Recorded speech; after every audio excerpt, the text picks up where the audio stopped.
Hello everyone, this is Lisa the Poet here at OneWrestling.com. I am here to give you this week's Raw report. The last Raw in 2016. We begin with Stephanie McMahon. She came out, announced that she was in charge of Raw because Mick Foley is not in the building.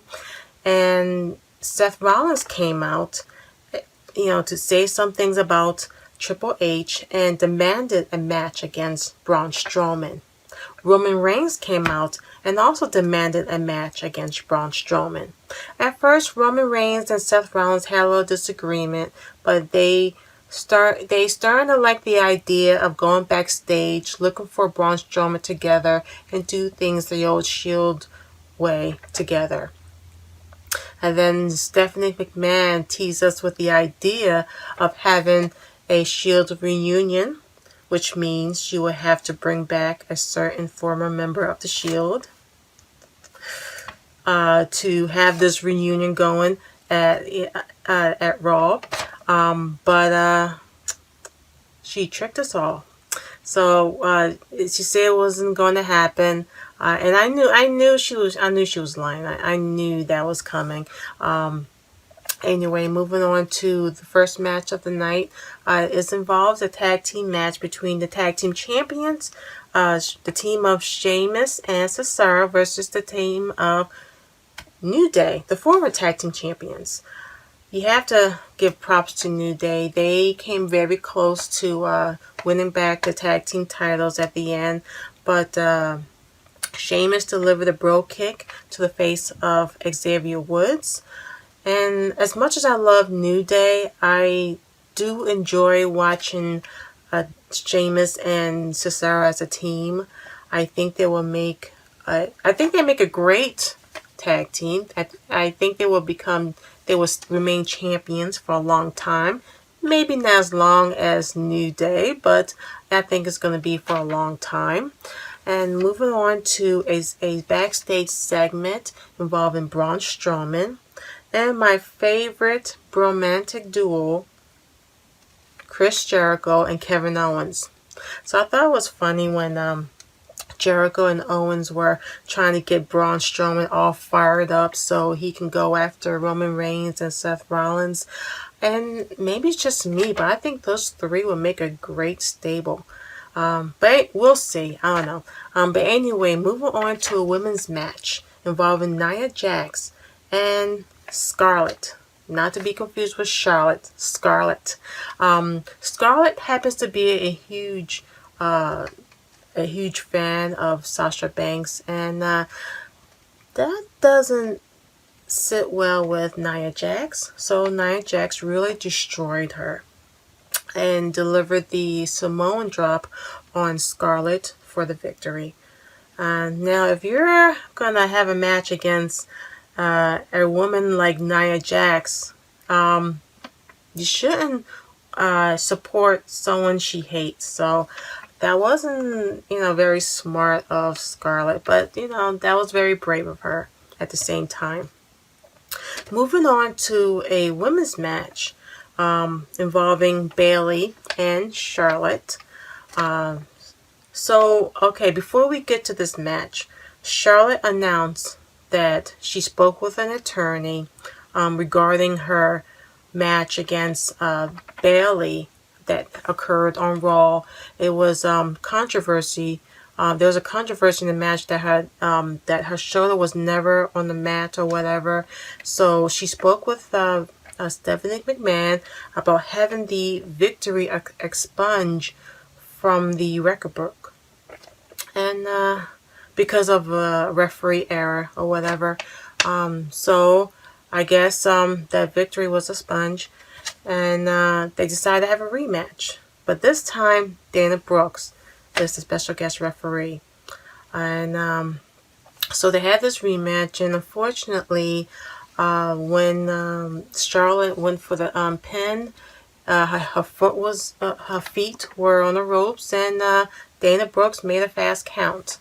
I'm not a big fan of this match because this takes an opportunity away from Bayley, because I do want to see this feud going on, but I think this feud is going to continue. I think Bayley's going to do something to have this well-deserved rematch, so she can go for the women's title.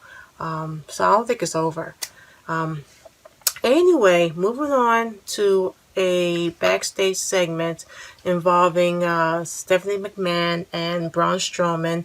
Braun Strowman demanded a last man standing match against Sami Zayn, and Stephanie McMahon granted it. She said, okay, well, I'll give you the match next week as long as you destroy Seth Rollins. So I guess they agreed. And next is a Cruiserweight match involving Neville and TJ Perkins.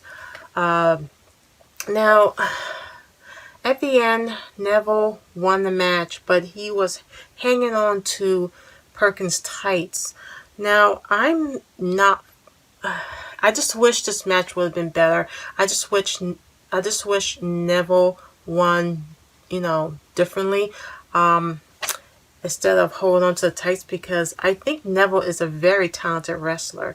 I think he's awesome. I think he's an awesome cruiserweight. I would like to see Neville deliver a devastating move like the Red Arrow to get victory over his opponent, because I think instead of using the tights, because I think he's a way better wrestler than that. But anyway, moving on to a rematch involving Rusev and Big Cass. So Big Cass came out, and so did Enzo Amore. Only this time Enzo was in a wheelchair. So Enzo was at ringside while Big Cass was in the ring. Rusev came out, and he was followed by Jinder Mahal. It looked like Jinder Mahal and Rusev were about to double team on Big Cass, but Enzo surprised us all. He got up from his wheelchair and attacked Jinder Mahal, and our certified G duo were triumphant at the end, and they apparently had the last laugh finally. Moving on to a match, a very, very, very, very short tag team match involving the team of the Shining Stars and the team of Darren Young and Bo Dallas. It ended as soon as Braun Strowman came out. And the fans were very pleased about that. Now, Braun Strowman came out, destroyed everyone, including Bob Backlund. And I would have to admit, Braun Strowman's music is really terrifying. I think his music goes well with his character, and it sounds like from a horror video game. I think that's just my opinion. But anyway, I think I just love how his music fits with his character. But yeah, I guess that was the best part of the match when Braun Strowman came out. But anyway, moving on to a match involving Braun Strowman and Seth Rollins. So, Braun Strowman was pretty much dominant in this match. Of course, Seth Rollins he was able to deliver some good hits. But as Braun Strowman was in control. You hear Sami Zayn's music playing, and Sami Zayn attacked Braun Strowman from behind, and Sami Zayn was on fire. He really, charged at Braun Strowman, but of course that angered Braun Strowman even more, and Braun Strowman he chased Sami Zayn into the audience, and I guess Rollins won the match by count out, but Chris Jericho came and delivered 2 code breakers to Seth Rollins, and to put him out of action, I guess. Anyway, moving on to a tag team match involving Gallows and Anderson and the team of Golden Truth. Now, what led to this match was what occurred in the beginning of the show, sometime in the beginning of the show, involving Golden Truth and Anderson and Gallows. What happened was Bayley decided to give Goldust a present, which was a cute teddy bear dressing like Dusty Rhodes, which was cute. And you know, I guess we all know that Dusty Rhodes was a father figure to many of the NXT superstars, including Bayley. And so she decided to give this gift to Goldust, and that really touched my heart. Of course, it touched Goldust's heart. And then Luke Gallows and Carl Anderson decided to show up, and they destroyed the teddy bear, unfortunately. And so that's why we had this match. But unfortunately, Carl Anderson and Luke Gallows won the match. But I would have to give props to Goldust. He was vicious in this match. He was very vicious in this match. I guess because it became personal about what they did to the teddy bear that resembled his dad. And I do see a feud building here between these two teams. So I guess we'll see what happens after this. But next is a Cruiserweight match involving Daivari and the Cruiserweight champion, Rich Swann. Now, of course, Rich Swann was impressive in this match. And he did, he won this match. But at the end, after his match, he was attacked by Neville. Neville attacked him during an interview and then delivered the red arrow on Rich Swann. Next, before we get to the main event, I want to talk about a backstage segment involving Daivari and Gallagher. So Gallagher decided to challenge Daivari to a duel, and he pulled out a leather glove and slapped Daivari across the face with it, which I thought was hilarious. Let's move on to the main event. We have the United States Champion Roman Reigns versus the Universal Champion Kevin Owens for the United States title. So Chris Jericho decided to get involved in the match, but Seth Rollins came out to get his revenge on Chris Jericho. At the end, Roman Reigns delivered the spear on Kevin Owens for the victory. Overall, it was a good match. It could have been better. I just wish there were more intensity.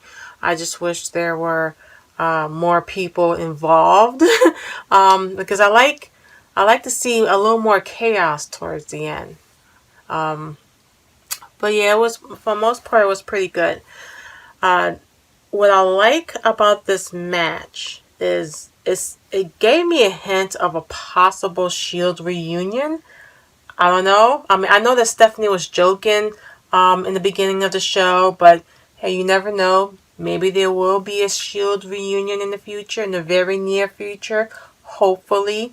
But yeah, that's what I guess that's what I like about that match, is because it's kind of hinted that there's a possibility of a Shield reunion, since you're starting to see Roman Reigns and Seth Rollins working well together now, as if they're back to being the Shield.